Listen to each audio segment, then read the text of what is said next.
Things keep getting crazier for the San Diego Padres as this mixed bag overall of a game has Padre fans very concerned, pretty upset, and maybe a little confused. Because there's a lot to go over today. Let's talk about it though. Before anything, stick around to the end of the video because we do have some post-game fan reactions where I get you guys, the fans, involved. Post on Twitter, post on the subreddit. Maybe you'll be featured on the channel. And as always, please, please, please subscribe. I forgot to do my patented hi. Welcome back to another episode of Padres Digest. But like I said, today was a very mixed bag. We have some good things. We have some bad things. I'll try to focus more on the good things because I want to stay positive. But obviously, we'll talk about the bad things that happened today. So let's just talk about today's lineup. Was Cease good or bad today? Or both? We'll talk about it. And like I said, we'll talk about some positives from today. And is it time to be worried or is it just game one of a 4-game series? Long series, but let's talk about it. Hello, Dylan Cease. You will be a big topic of today. Our recap, of course, Dodgers 6, Padres 3. One rough inning undid Dylan Cease. The Dodgers scored 5 times in the fourth, and the Padres offense didn't do much after that. San Diego has dropped 5 of the 7 to start its stretch of 10 straight versus NL West rivals. So not great. Not great at all. That's pretty much how Padres baseball has been. Not horrible, but a very mixed bag. So let's talk about Dylan Cease. So to start, Dylan Cease is 2-1 with an ERA of 1.95 and 39 strikeouts and 5 appearances versus the Dodgers in his career. So you had hope that Dylan Cease could be good today. And he was and he wasn't, like we've been saying. So Dylan Cease's velocity was up today. He was hitting 100 today, which he doesn't do very often. I saw a tweet that's like 1% of his fastballs hit over 100. But Shohei Ohtani also hit 100, and he hasn't hit 100 at all, even during his simulations. So I saw a Reddit that asked if MLB juiced their radars. I don't know, but I wanted to show you that because he had some good stuff today. What a start for this one. Dylan Cease had 5 batters, 5 strikeouts. Shohei, Mookie, Freddie, Teoscar, Will Smith, and then Max Muncy hits a roller back to Cease. 2 scoreless innings against a Dodgers lineup who is amazing, right? Let's be honest. They're an amazing lineup. I also saw that Ohtani, Betts, and Freeman struck out back-to-back for the first time all year or ever at Dodger Stadium, something like that.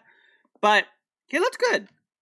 And then everything kind of unwinded.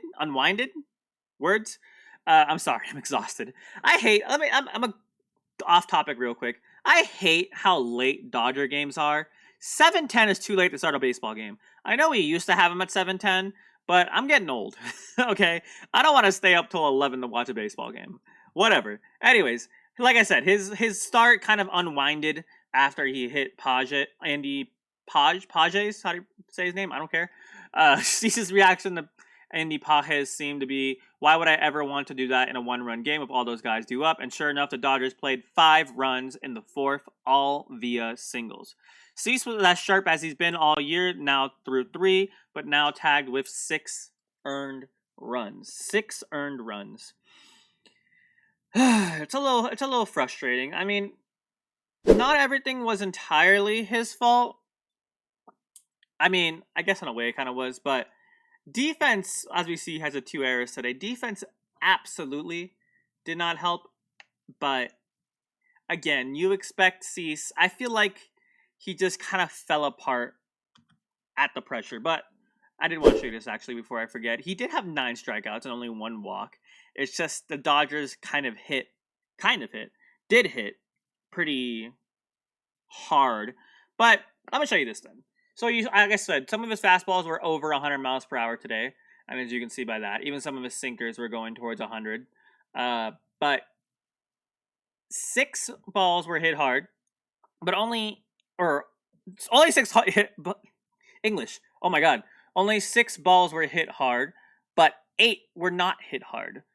So 6 of Cease pitches were hit hard into fair territory. So out of the 101, 8 plus 6 is what? Math. 15, 8, 9, 10, 11, 12, 13, 14. 14. I can count. Out of the 101 pitches, 4 were kind of hit into play like that, or you know what I mean. I can't speak today. I'm so exhausted. I'm so sorry. But you get my point. I mean, it didn't look awful, but it didn't look great. So I think Cease just kind of fell apart under the pressure, and he did pitch really well against the Dodgers last time. I mean, I do of course have that stats. So June hasn't looked horrible for him, but it just today was just not his day, I guess.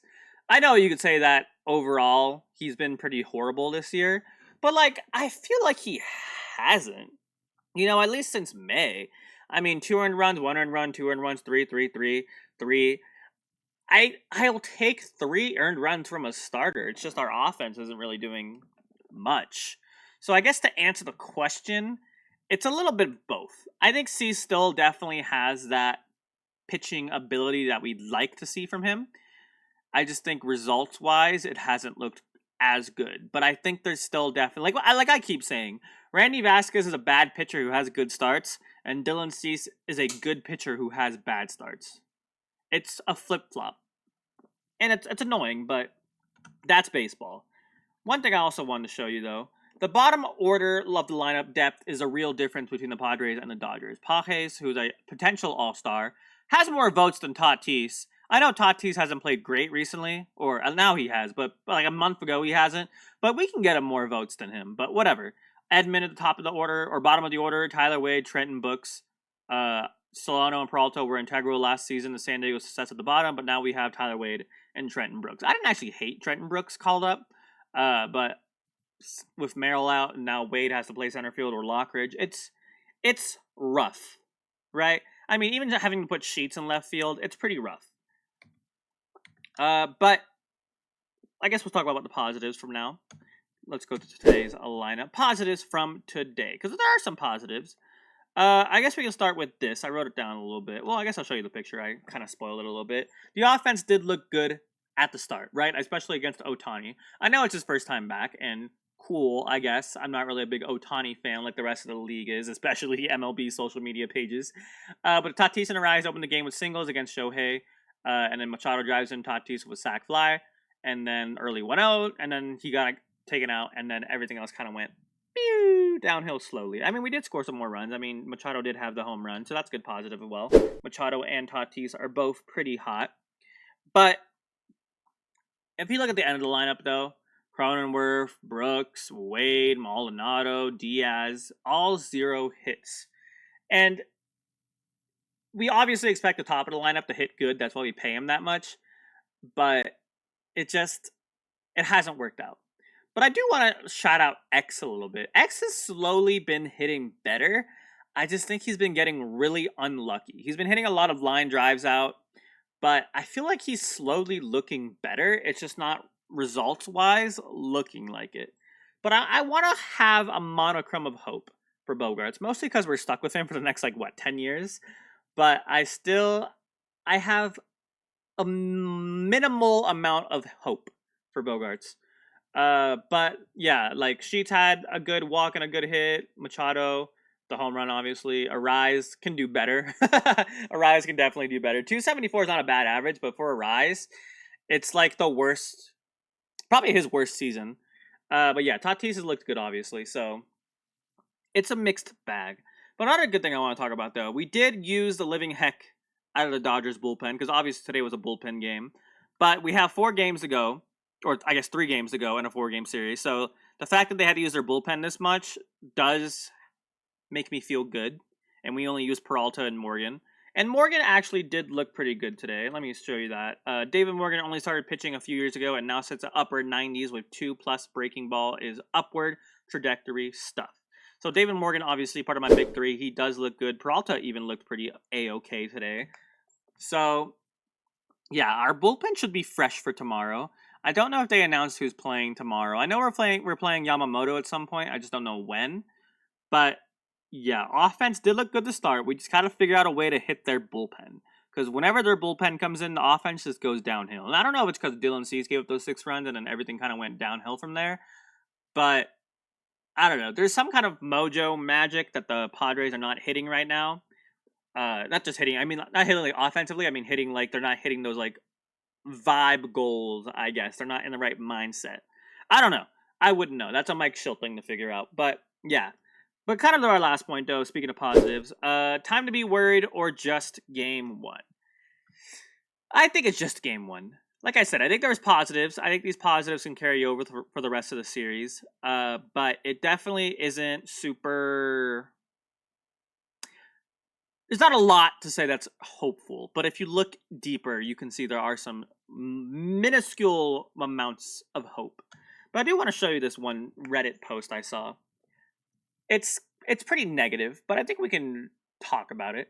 Cease is very obviously not a reliable pitcher at all. He's too fragile for any pressure at all, protecting a lead or contract year to playoffs, etc. However, it can't be overstated how terrible the Padres defense is this year. Cronenworth should have made a better throw, but Arraez also shouldn't be playing first. Sheets has no business in left field either. Will Smith's double had a .60 expected batting average and is routine out for anybody out there with a glove and working legs. Doesn't excuse Cease getting shelled after those two, but he should have never had the opportunity.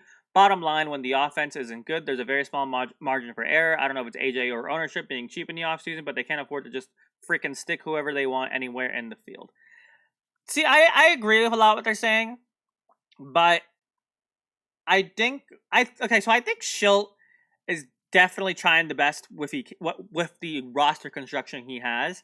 Yes, he probably could have taken out Cease sooner, but again, it's kind of like we have 3 more games and we don't want to exhaust our bullpen because our bullpen's already exhausted, and we're gonna have Vasquez tomorrow, I think, and then Bergert.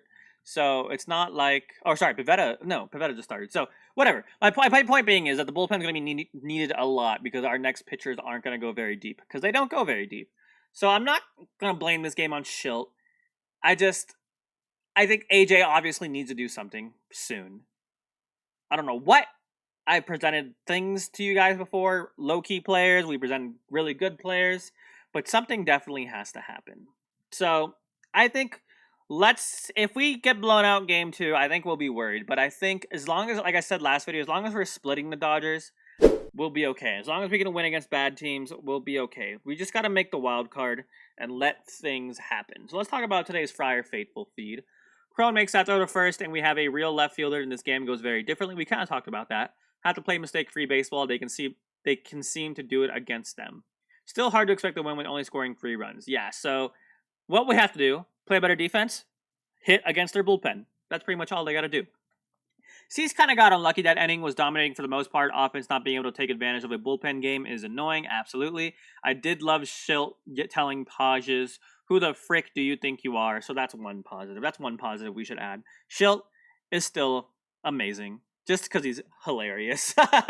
And he sticks up for our team, which is amazing. But yeah, let me know what you guys think about today. Are you guys worried?